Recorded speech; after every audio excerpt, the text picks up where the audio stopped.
Lena was just 16 when she lost everything. Her parents died in a wagon accident during a heavy storm. One minute she had a warm home, loving parents, and dreams for the future, and the next she had nothing, no family, no home, no place to go. The townspeople let her stay in the attic of the church, but only because the pastor begged them. They didn't care much for orphans. To them, Lena was just another burden, another girl with no future. She tried to be strong. She cleaned floors, helped the baker, and worked at the general store. She did her best to earn her keep. But no matter how hard she worked, people didn't see her as a person. They saw her as broken. She heard their whispers when she passed by. "Poor girl, she's cursed. No family can. Who would want her? She's just bad luck in a pretty face." They were kind enough to give her scraps, but never kindness. No one asked how she was feeling. No one treated her like she mattered. Girls her age were getting married, having babies, starting families. But not Lena. She was always left behind. By the time she turned 22, Lena had learned not to hope for too much. She wore plain dresses, tied her hair back tight, and kept her eyes down. She didn't expect love anymore. She only wished for peace. Then one rainy afternoon, something unexpected happened. A man walked into town.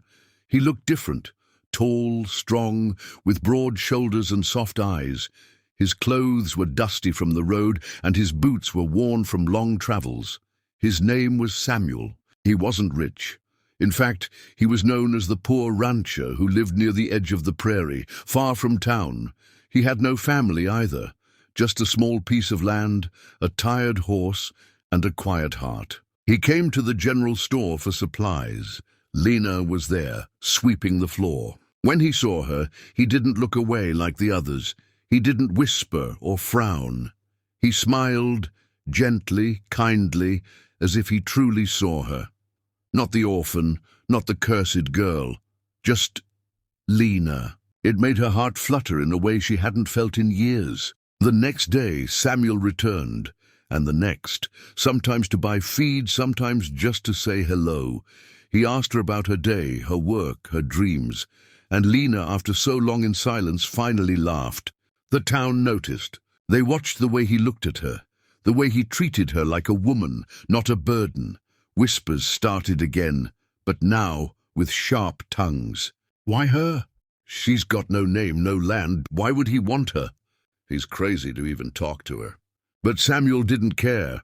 He saw something no one else saw. A quiet strength in her, a gentle soul, a heart full of love waiting to be given. One morning, just before Sunday service, Samuel stood in front of the church. The whole town was there. His voice was calm but firm. "I know many of you think Lena is not worth much, that she has no name, no dowry, no family, but I see a kind woman who has survived pain none of us can imagine, and I've got no gold, no riches, just a small ranch, and my name. If she'll take it, I'd be honored to give it to her." Gasps filled the air. Some mouths dropped open. Even the pastor looked shocked. Lena stood frozen in the doorway. Her cheeks flushed, her heart raced. She hadn't expected this. No one had ever chosen her, not for love, not for anything. The whole town was watching. And Samuel? He looked at her with steady, hopeful eyes. "I'm not asking for anything, Lena," he said softly. "Just a chance to show you that you deserve love too." For a moment no one moved. The rain outside had stopped. Only the wind made a sound. Lena took one small step forward. Tears shimmered in her eyes. And then the moment was quiet. Lena stood still in the church doorway, her hands shaking. Everyone's eyes were on her. Her heart was pounding like a drum inside her chest. No one had ever offered her love before.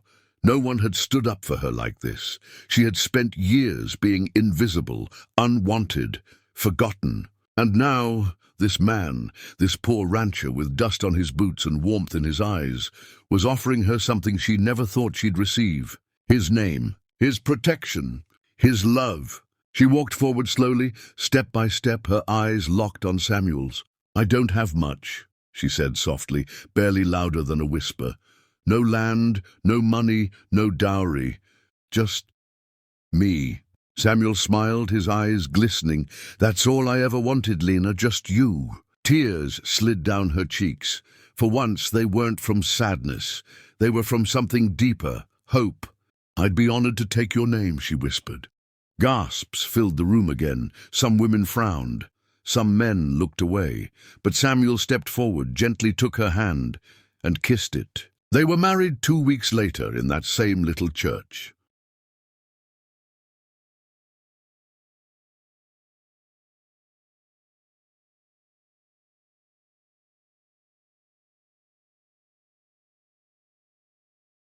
Their new home was small, just a wooden cabin on dry land with creaky floors and a leaky roof.